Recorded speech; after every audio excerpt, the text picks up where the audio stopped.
Last time on Wanderlust. The trek east is long, and it is very dull. And just as evening's setting in, you come to a river cutting its way south through this tundra. Across the river, you can see that the landscape changes pretty significantly. There's a lot more green, a lot less, immediate snow, and you're kind of left hopeful that, just right over the river, there's actually something over there besides just frozen nothingness, which is an encouraging sight. I think it might be a better idea for us to stay here on this side tonight and cross it in the morning. I've been to a number of places where the trees are green, and so this is sort of an odd thing that has happened before. The place that I originally came from did have more, in some ways, technological advancements than you guys have, but I don't know how any of it worked. Are you telling me that we are going to literal different worlds when we wander through the forest? I don't know if I've made my mind up on if that's what's happening. I don't like that idea even a little bit. If it's uncomfortable enough for you, you can always head back. The rest of us are still going. I don't think I can do that. I can accept that things can happen outside of my control. I am unwilling to accept that I didn't do everything I could do to control them. You seem to be taking that pretty well. Well, the way I see it, it saved my life. I don't think I would have been alive if whatever this is hadn't fixed me. Now, I'm not saying we all have to, hold hands going through this, but maybe try to keep an eye on the person next to you. Make sure we're not losing the group. You feel the cuff slip off your wrist, and Mitchell backs away into the fog. I'm sure that I'm right, Estelle. You are fading, my dear. Fading? What does that mean? It means you are dying. When you come to, you're on the ground in pretty horrible agony, and Maul is totally gone. Nowhere to be found. Yep. You see a hunched figure over a pool of water staring at you, moss covering them, hair stringy and scraggling down, eyes lock on you, the laughter gets louder, and you see something stand up and start lurching towards you.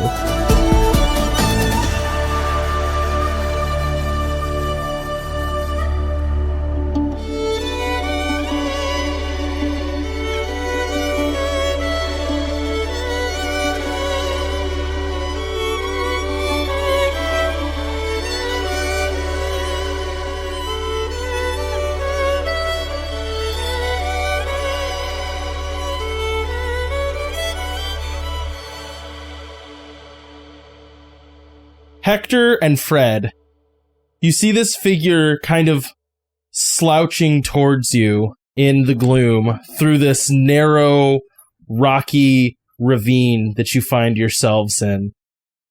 The woman's breathing is kind of ragged and hoarse as she slouches and drags herself towards you.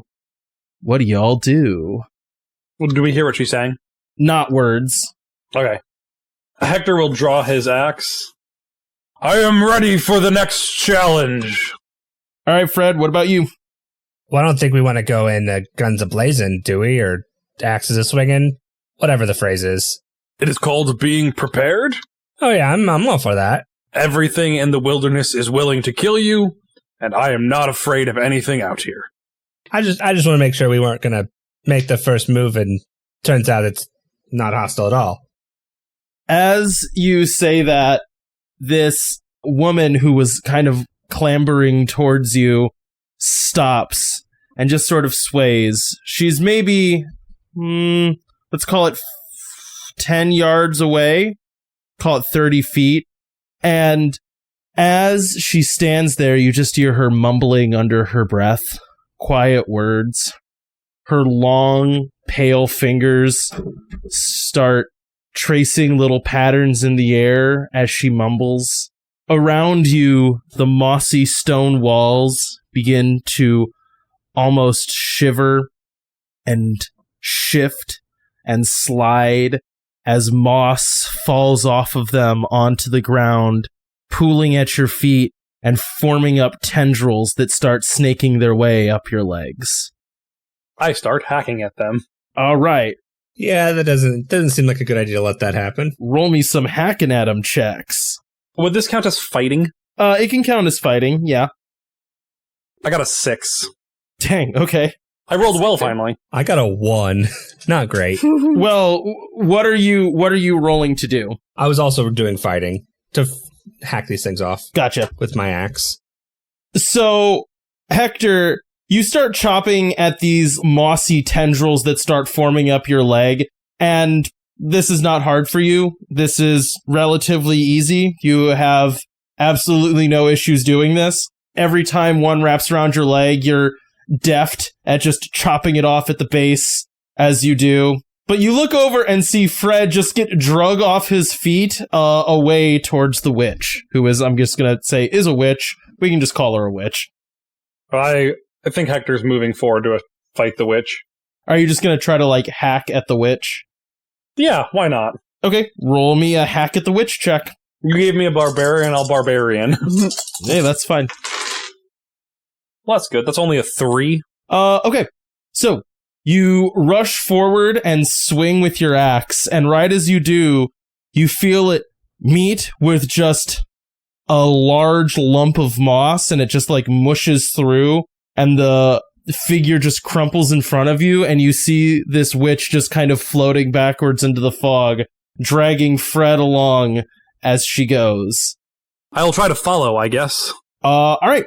You stump off into this kind of like misty channel of stone. As you go, this like narrow kind of claustrophobic ravine of stone that's like barely shoulder wide. You're kind of a hulking guy as you try to smash your way through it, starts to split and divide like a creek with several tributaries fanning out across this forest. You realize as you look up that the light is getting dimmer and dimmer as the top narrows and narrows, and you're like nearly getting wedged in places as you push your way through, always chasing after just like the shouts and vague images of Fred and this witch getting drug off deeper and deeper into this collection of caves.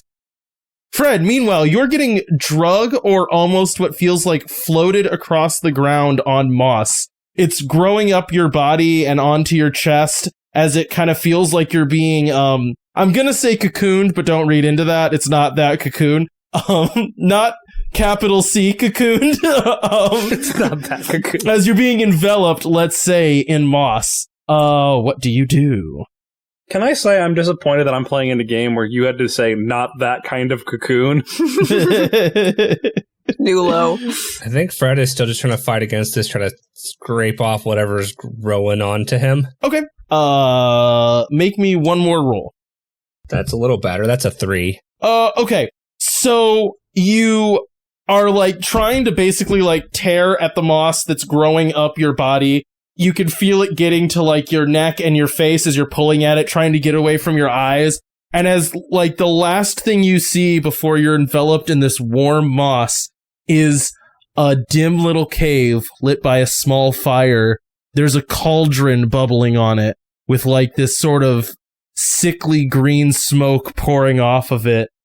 The witch is almost floating above it. You can hardly tell where her feet are anymore as you hear a shrill cackle and that string of mumbled nonsense begins to be muffled by the moss growing over your ears as you feel yourself lift off the ground.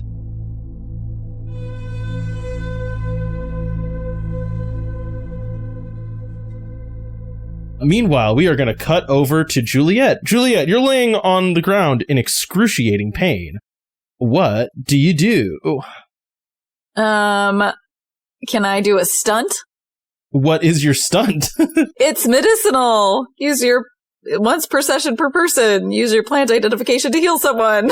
Yeah, actually, I like this. Yeah, so Juliet is in extreme pain. She is lying on the ground and she just starts slowly feeling around her of okay, what's this plant? What's this plant? What's this plant?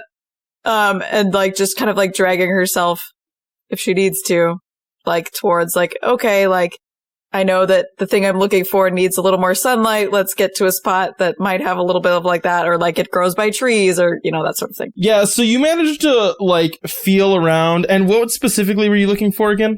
I guess, a plant to, a painkiller plant. Gotcha. So... Or, reduce inflammation. Right, I think it's poppies are what basically make opium and, yes, a lot of opiates. Mm-hmm. You basically find the equivalent of that. Okay. You find trying to think of the ungrim way to put a painkiller that is not frequently used to treat people that are going to get better, shall we say, yeah. This'll numb you, but this is not a good place to start, Right. Yeah. This is a last resort sort of thing, but she's also kind of at that point. Yeah. So that unchecks the lowest stress box that I have. Yeah, and we're gonna say we're handling this a little bit narratively, that okay. I will say maybe adding the effect of numb, drugged, yeah, shall we say, as you start eating this, to the point where you're no longer in excruciating pain, you can feel your vision warbling. That scene that you saw before of this other dark clearing is now always sort of on the fringes of your mind. You feel you can always tell it's there as you pull yourself up and look around this dark forest. What do you do? Yeah. So she's thinking to herself, she's gonna die on another planet. It doesn't even have trees that are the same color. Other planets are not meant to be died on. They're meant to be explored and have fastidious notes taken on them. So I think she's gonna try to explore and find out where she is. And any clues about a cocoon, maybe she's completed the long walk. That would be lovely if that were the case. So an notice, I guess. Sure, make a notice. 6, because I'm the best. So, like I said, your vision at this point is sort of hazy as you're now absolutely hazing in and out. You're sort of always a little bit blurry as you stumble your way around. This isn't even what plants are supposed to look like. It focuses my vision. I don't have extraneous things. Right? And as you do, you're maybe I'm done already. I'm gonna find a cocoon.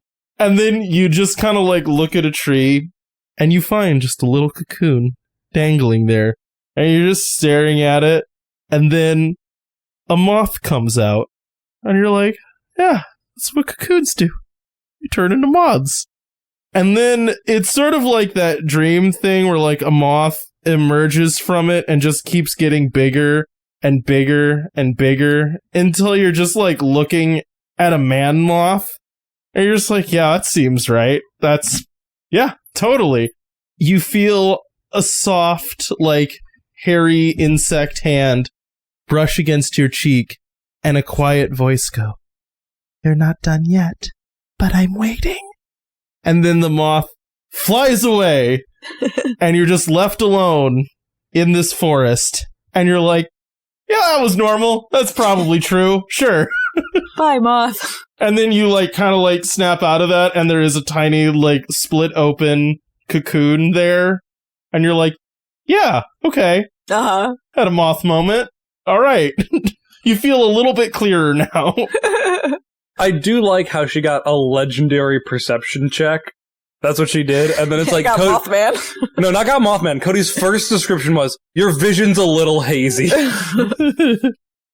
Look, sometimes we roll really good and we have visions of moths. That's where you're at right now. Gonna write that down for my game.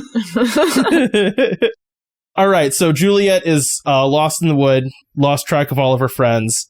What is her first instinct? So the information I have, I'm currently very lost, but I'm not dead yet. And there might be a moth around here somewhere. What do man-sized moths know about human anatomy, though, really?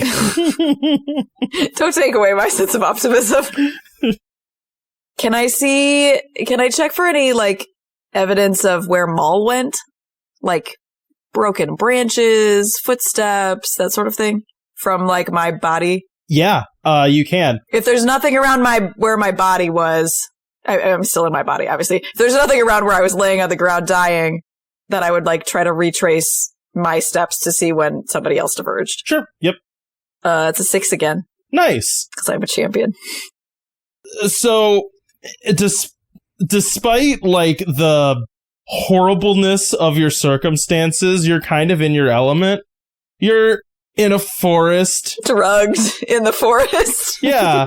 You managed to find something to make you feel better, and you're like, you kind of know you're on a clock here, but you're like, okay, I have actually done a decent amount of tracking at this point. I am good at recognizing botanical abnormalities. So the floor of the forest seems to be ancient and untouched. There is not a lot of really tall undergrowth, but a very thick mat of low, mossy undergrowth everywhere. You can see behind you where your footsteps tore at that, and the bruising to, like, small leaves and little plants in this area. And as you look off, you can see where one track went away. I assume you want to follow this? Yes. So, as you begin to follow it, you kind of grow more and more and more confident that you're like, yeah, definitely, like, this is an easy track to follow. You are still very hazy, but that does kind of have the effect of just giving you extreme tunnel vision, where you're just kind of like, all distractions shut out, like, I'm following this path. I'm going for a walk. And you sort of hobble off. Every step you can feel like a soreness in your chest, but you're like, yeah, that's manageable now. That's okay. And as you go, you just kind of have this lingering thing, like, every breath feels a little shallower. Every single one feels a little bit worse. And occasionally you have to stop to cough, and you're like, that's probably just fine. I'm feeling optimistic.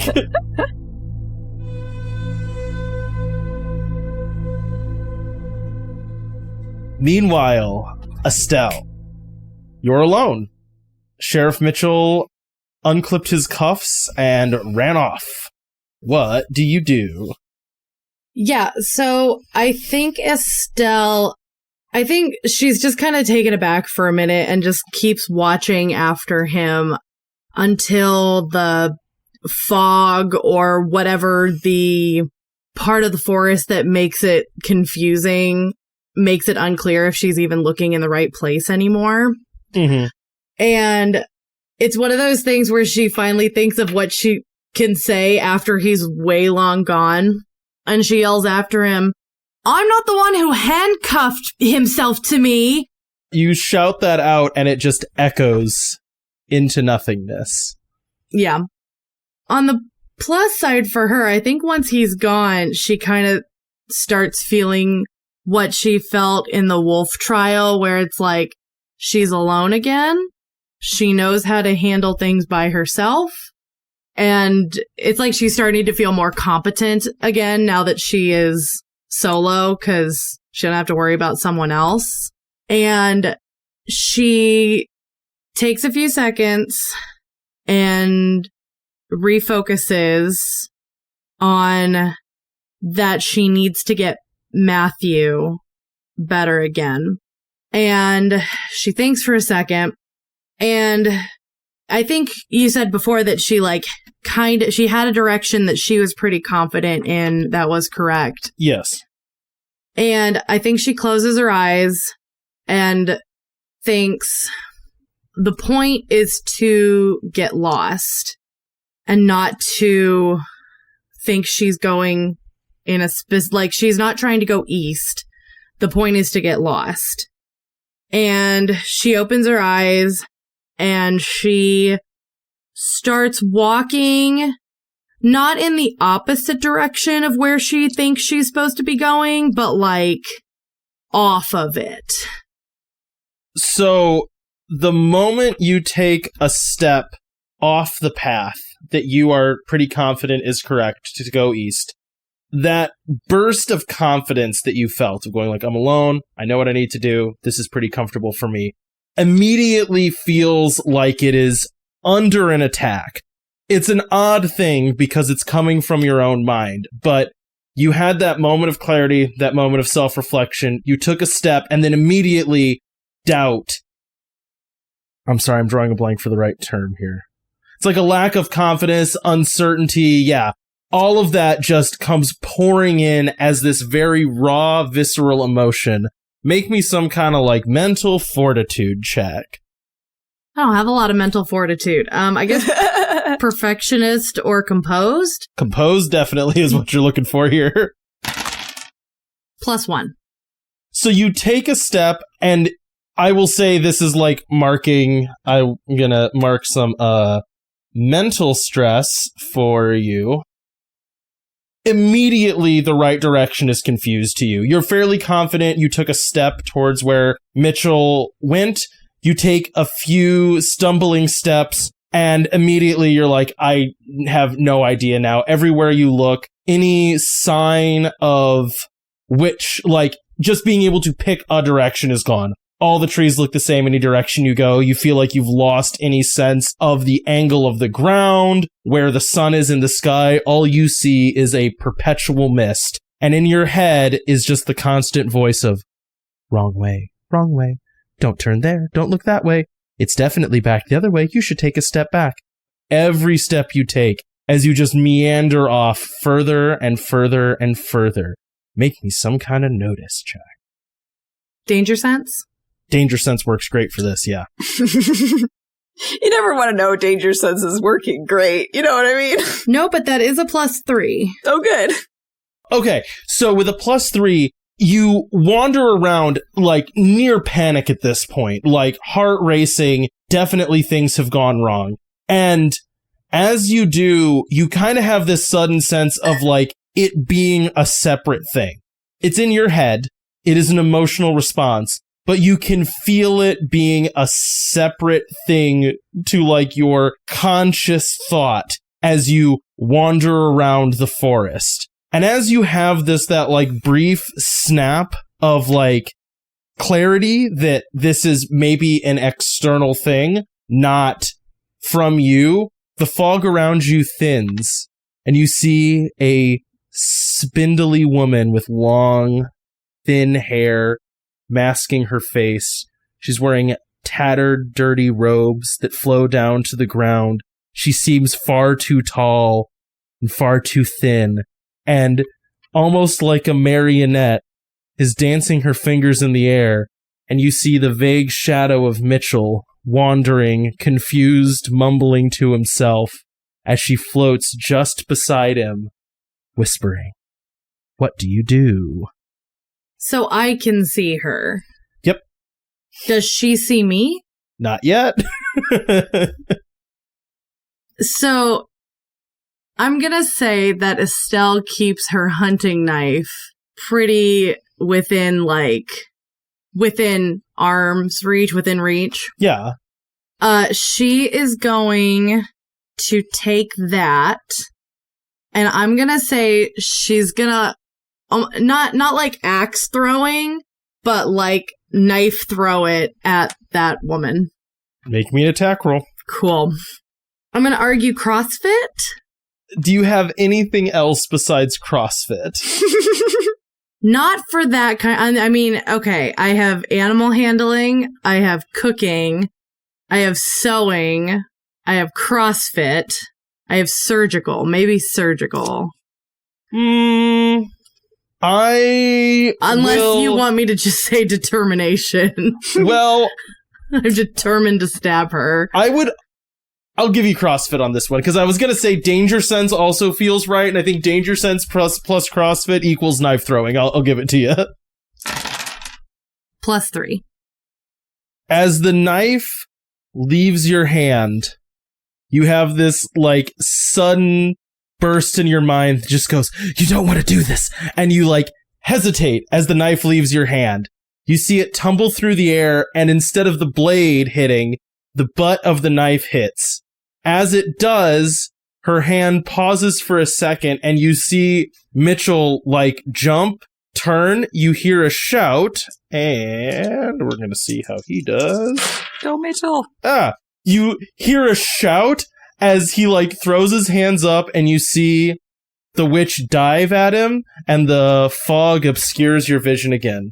When I hear "don't do that," what side of that is on? What side am I hearing that? That was in your head, just like all of that doubt. Just in my head. Yeah, like you could feel that the same way you felt that, like, doubt, that gnawing doubt that felt at some point external to you. It was that same external thing that went, you don't want to do this, right as you, like, hesitated on that knife throw. It didn't feel like I heard it on one side of me. Mm-mm. Oh, are you asking if you feel like there was a similar figure standing over you? Yes. No, you would get the sense that this is coming from that one thing that was right above Mitchell. I understand what you're asking. I don't want to, like, mislead you. There is not two of these witches, one for each of you. There is one of these witches that is standing next to Mitchell. Okay. Estelle is going to run forward and towards where the fog obscured him, and she's going to bend down and pick up her knife as she's doing that. Okay, go ahead and give me another danger sense. +1. Okay, so as you go down, you pick up your knife, gone. You don't remember seeing them at all. I don't remember seeing You don't see them at all, right? Okay. Like, they're not around you. You start trying to find a path, right? And as you do, that torrential doubt starts up in your head again every step you take. And it's confusing because you can tell there are directions that you hate going, and there are directions that feel good to go. And trying to map that in your head into, like, a heading is just impossible. You just wander aimlessly through the fog, that stress and anxiety building in you again as all of the confidence that you once had in your ability in the wild, you can just feel it fading away from you every step you take until finally you see this low kind of stack of rocks. You see a little cave with a cauldron bubbling in it, a little fire underneath, this sickly green smoke pouring out. As you look around, you realize that you're wedged into a tiny little rock cavern you can barely remember how you found. Like, you wandered through the fog, totally lost, your mind constantly playing tricks on you, until now you're in this claustrophobic little tunnel leading down towards a cauldron.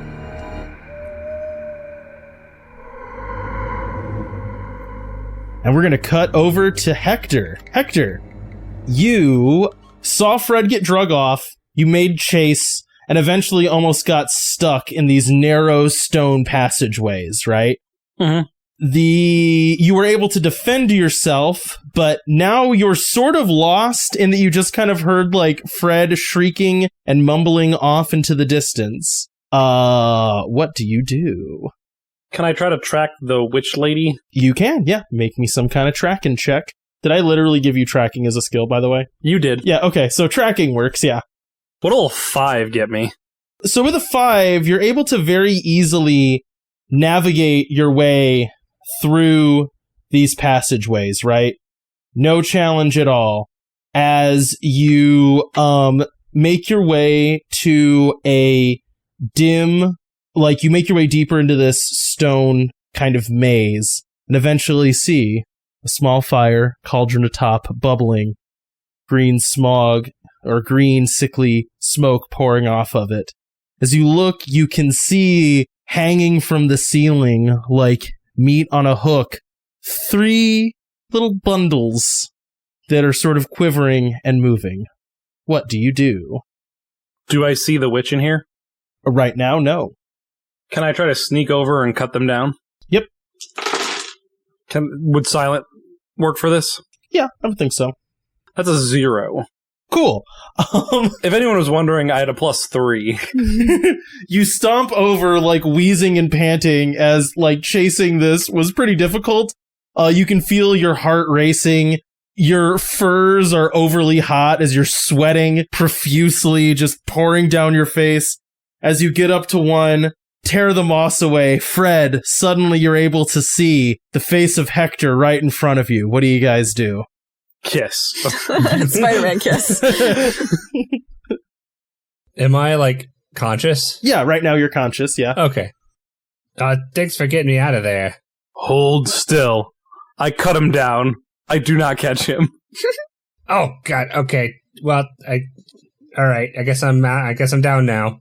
You know, I probably should have thought that one through. Usually I'm cutting dead deer down, so it doesn't really make sense for me to catch it in this. You know, that's not important. I'm guessing they probably don't complain too much when they hit the ground. Not by the point I've got them, no. Can I open the next bundle? As you take a step to the side to open the next bundle, or to, like, cut the next bundle of person open, you feel a cold grip on the side of your head. Bony fingers, almost feeling like they're pressing into your skull.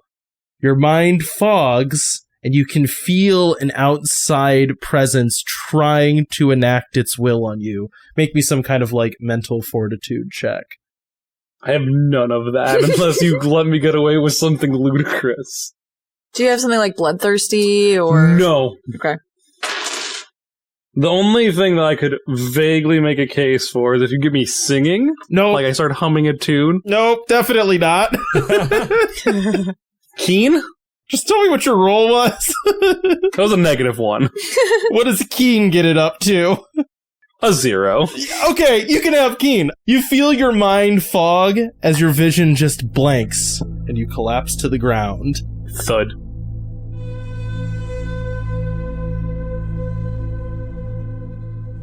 Meanwhile, Fred, you feel a very heavy man collapse on you. Oh, God. You look up and see this, like, horrible, rotting, bony face.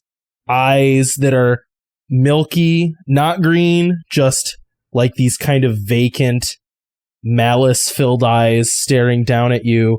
Her bony fingers still where they were when Hector collapsed. She leans down close to you and brushes a finger against your cheek. It's cold and sickly feeling, and she goes, "You will make a fine supper!" As you feel yourself... Oh, that voice sucks. Why? Why would I do that to myself? Which voices are hard? As you feel yourself swimming in and out of consciousness again, what do you want to do? I want to try to fight. I don't want to be supper. I think you should sing a jaunty tune and be able to resist. So, fighting? Yep. That's pretty good. That's a 5. Okay. So you managed to, like, rip an arm out of this, like, mossy cocoon that, like, this terror was started by Hector, and you, like, swing up to try to, like, bat at this witch. And as you do, your hand connects, and you actually feel like you've hit this, like, spindly, bony body as you hear it hiss and kind of slide away from you. And as you look up, you see Estelle kind of standing confusedly in the entryway to this cave. Her eyes sort of vacant and terrified looking. You see a witch behind her making little, like, puppet string motions. Same witch that was bothering Mitchell. You didn't have one at that point. I didn't lie. It just moved.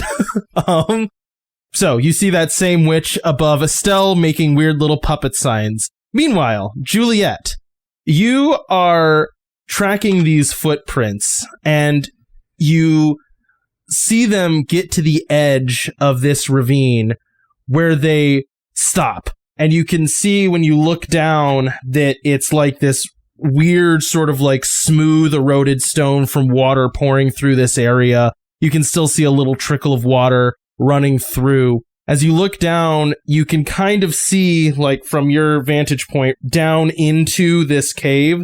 Estelle is standing at the mouth of it with a witch doing, like, marionette hands above her head. You see Fred on the ground. He has one arm free. You see Hector collapsed and 2 mossy bags behind them. What do you do? How far away am I? Call it call it 20 feet up, and then you can get as close as you want. Like, you can clearly see down to something happening. Okay. I think she gets her knife and starts running down to where Estelle is. Because that's it. She's in front of the cave, right? She's the closest one. You are above her, right? Right. It is not like a runnable path down. You're like looking down a very narrow 20-foot high. You're not like looking down a hill. You're looking down So the cave is under me. It's not across the ravine from me. Okay, so the ravine keeps going when there's ground above it, making it a cave. The ravine leads into the mouth of the cave. I'm having trouble describing this, right? There is a very narrow split in the earth that is very stony, moth-covered, mossy stones leading up, right? Yeah. You're at the top of that looking down. Okay. Eventually, there is no longer a split in the earth. Okay. But the cave continues. Yeah. Okay. Underground. So you can look down underground, see the cauldron bubbling, but you're above it, right? So you couldn't jump straight down onto the cauldron. You could jump straight down onto Estelle before she walks fully underground. Does that make sense? Okay, but the cauldron is inaccessible. The cauldron is 20 feet below you and underground. Estelle is 20 feet below you. Right. Down a sheer drop. Right, okay. Can I drop a rock on the witch? Ooh, I don't hate the idea of pushing a rock on a witch. Okay. I will do that then.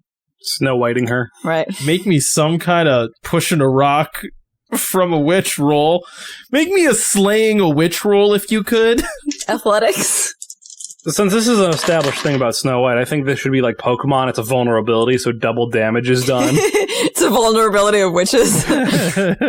Well, no, but then we also have to consider, is Juliet rock type? Then that would get same type attack bonus. It's a +3, so. And that was with athletics? Yeah. Okay. Okay, I'm gonna give you a choice. Do you want to very successfully push this rock? Or do you want to not get hurt very successfully pushing this rock? I want to very successfully push this rock. Okay. I'm all healed up. I'm feeling great, Cody. You get behind this rock, and it's like perfect. So the erosion from this area, you find a place where it has thinned the rock until there is like a tiny little tower and then a huge round chunk of rock, right? Seemingly impossible for this type of stone feature to exist, but, you know, erosion does weird things. It wore out the base before the top, and it is precariously perched right over where this witch happens to be. You get underneath of it, and you shove, and you feel like, I can't quite do this. And then you're just like, yeah, you know what? We're going to 11. And as soon as you do that, you feel your insides like, nope, we gave up. The rock cracks and falls. And as you feel yourself like reeling in horrible pain, you kind of realize like, oh, that is bad because I am very drugged. The boulder falls. You hear a shrill shriek and a crunch.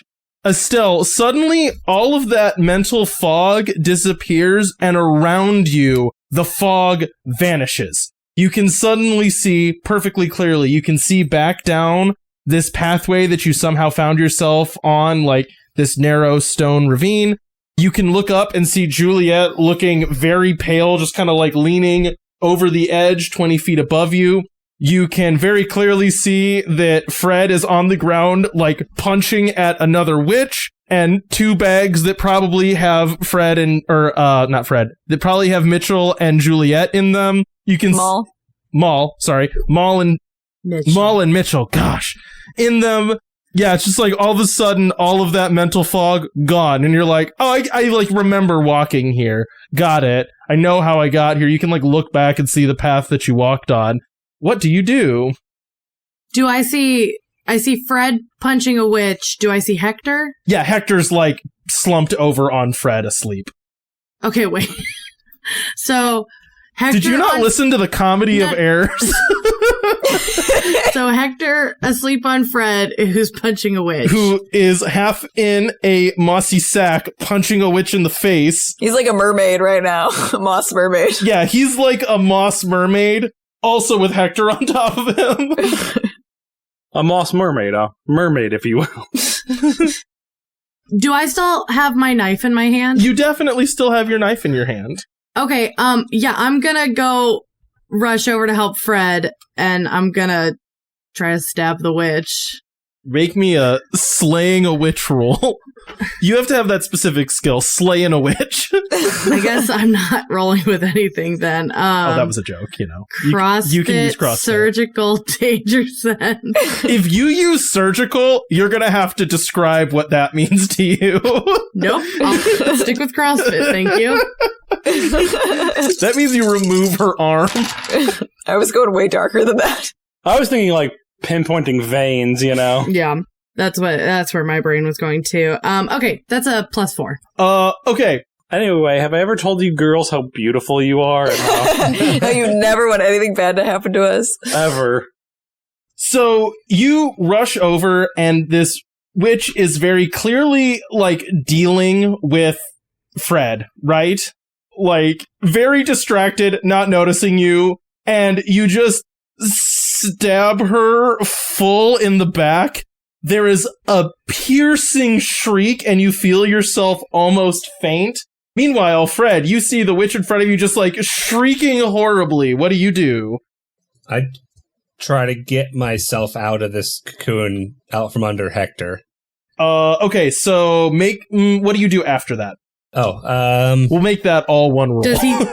Does he see me when he gets out? Yeah. All like mental unclear, like, one of these people made you confused. One of them made you sleepy. The sleepy witch is still there. The confused witch is gone. So you guys can, like, see and understand what is going on.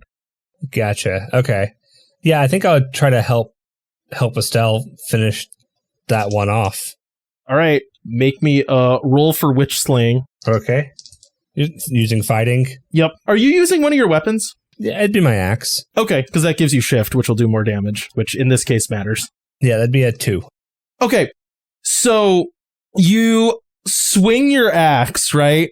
And right as you're about to make contact, that hand hits your face, and you feel like ice pouring through you, right? Your vision immediately starts tunneling as the axe is in the air. And Estelle, to your eyes, you just see, like, Fred, just his eyes go shut as the axe hits the witch. She dies, and Fred slumps on the ground with Hector.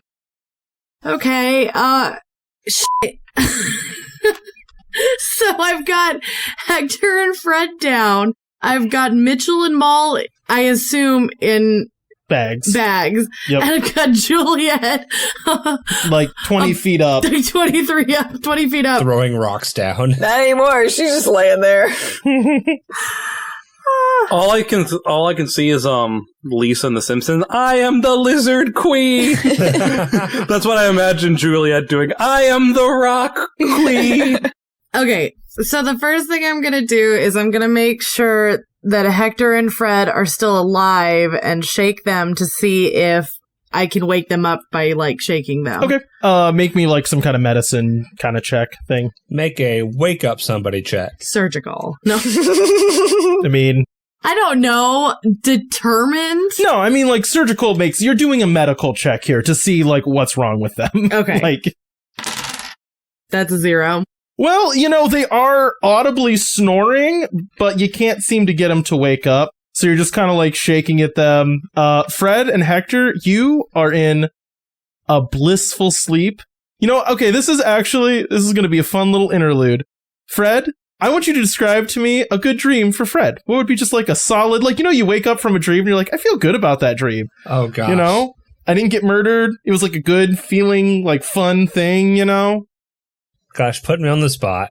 I am, yeah. Do you want me to give you an example, like a personal example? No, I know what you mean. And I guess if you want a minute, Hector, I will say both of you have to do this. Whoever has one first can go first between Hector and Fred. I can go. I think Hector's good dream is just what he's been doing, hunting wolves in the wilderness. So yeah, you see, like, Hector on, like, a snowy field. There's beautiful flowers growing everywhere, and he's, like, skipping and just decapitating woodland creatures. And they're just like turning into trophies on his back as his pile of pelts grows larger and larger and his axe never dulls. And he's singing a jaunty tune as well. All about like busty wenches and, mead and stuff. We could homebrew mead, Cody. It's not hard. What? I don't want to. I want you to. If I will make kombucha again, maybe. You just gotta ferment honey is how you make I mead. would like both of those things. Anyway. Once I have a functional, totally refrigerator system again. Otherwise, kombucha is explosive. So I think for Fred, his like kind of blissful dream is honestly, it's very similar to Hector's. It's him in his workshop, and he's made some really awesome tool or some really awesome thing that he worked a long time to develop, and is just really happy with it. Okay, just him in his workshop. I like this idea. I'm going to push you a little bit more. Okay. Be detailed about this, because I think this is something that you can make. Ooh. Like, what would be like your, like Tony Stark making an arc reactor as he's getting like ice bathed, What's your like arc reactor for Fred? This is going to sound really silly, but I kind of like it. He had in this dream, he has been working on effectively an exoskeleton that can like augment his physical capabilities and give him more endurance while out in the wilds and out doing stuff. I like this. This is like Fred's dream is just schematics of this perfectly forming together in your mind, right? So, Estelle, you're shaking them awake unsuccessfully. They're having their best dreams.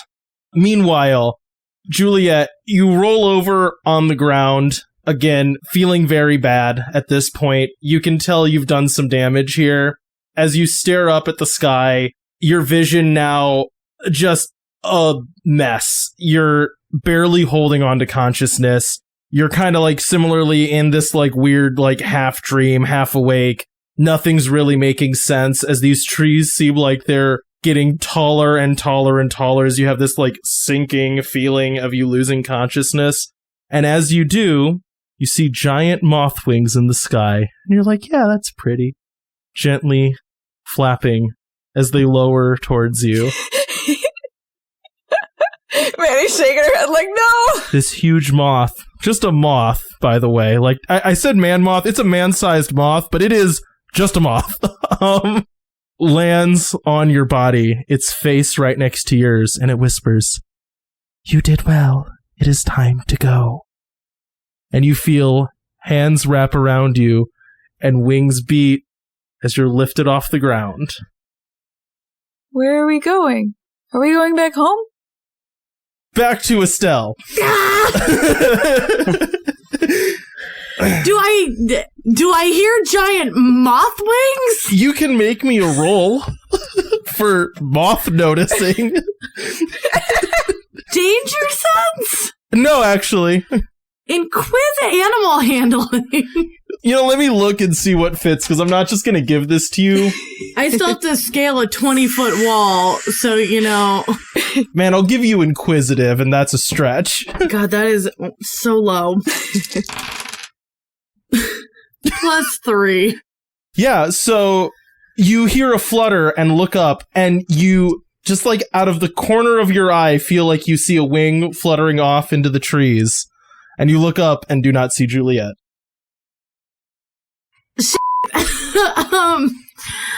Okay,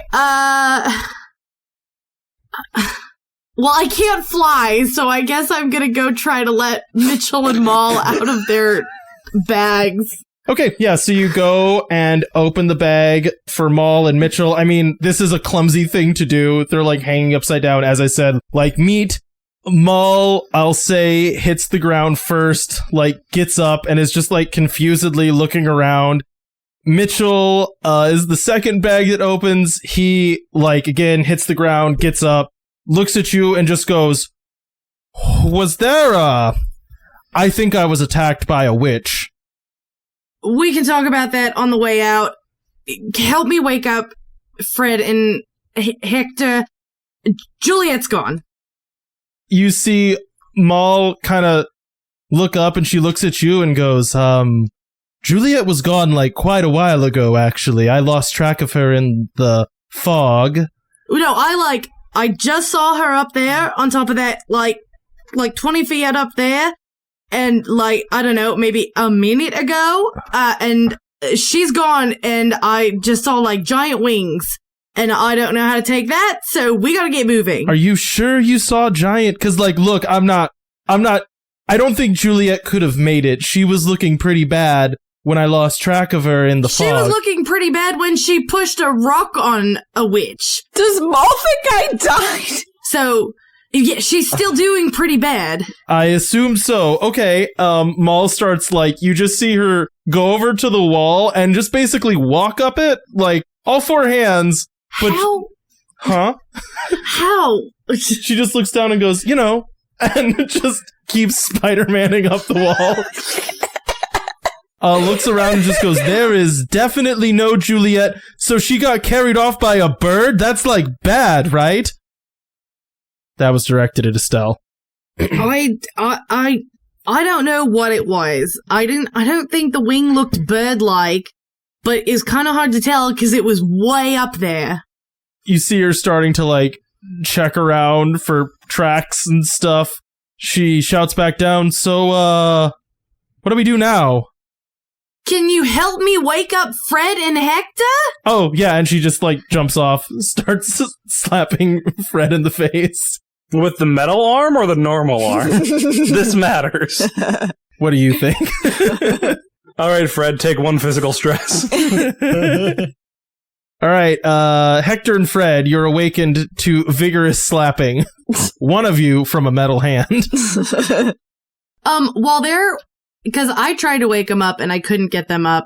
Is there, is the only opening up that 20-foot thing, or... There's a path behind you, too, yeah.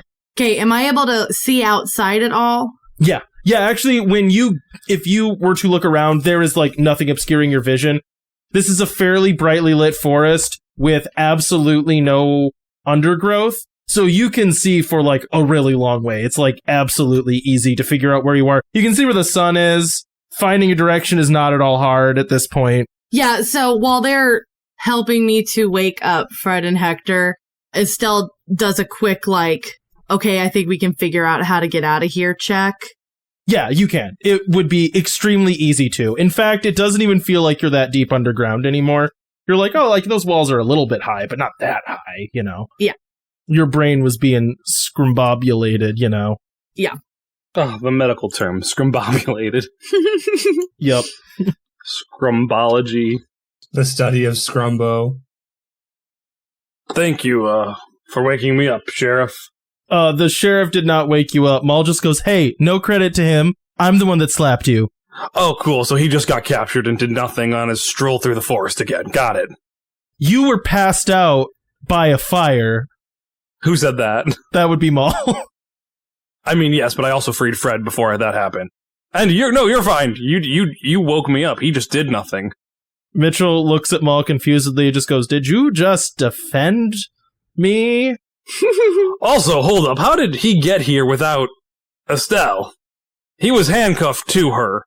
I unhandcuffed myself and then I tried to punch a witch. You didn't use your gun? What is a gun? You said he had a gun at one point, I think. No, guns don't exist in this world. Other guy did. I'm pretty sure you said something where he would shoot him. It's like a bow. He doesn't even have a bow. And also, how would Viking know what a gun is? That's okay. You said he was ambiguous. He's been traveling a while. I'm sure he's picked up weaponry from other people that he's killed. That's actually a fair point. That's a fair point. You know what sucks is when you're just waiting for there to be a good line to end the episode on, and I think we're going to end on scrumdiddlyumptious or whatever Fred said. No, I got Mitchell, Sheriff, I might have misjudged you. You have earned the smallest modicum of my respect. And he pulls out what for him would be like a pocket knife, and it's a big knife still. It's like a machete. Yeah, he's like, I give you my smallest knife, so next time you can stab a witch. He takes it and looks at it and just be like, I want to be offended, but honestly, this is actually pretty useful, so I really have nothing negative to say about getting this.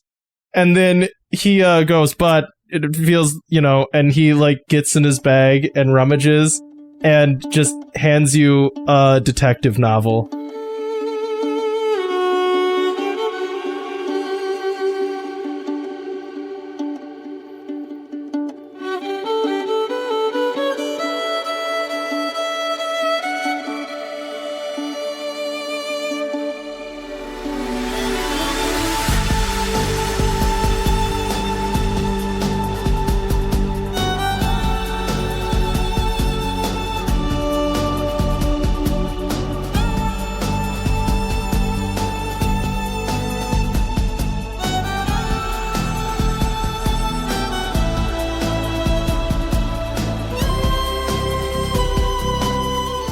Thanks for listening to this episode of Wanderlust.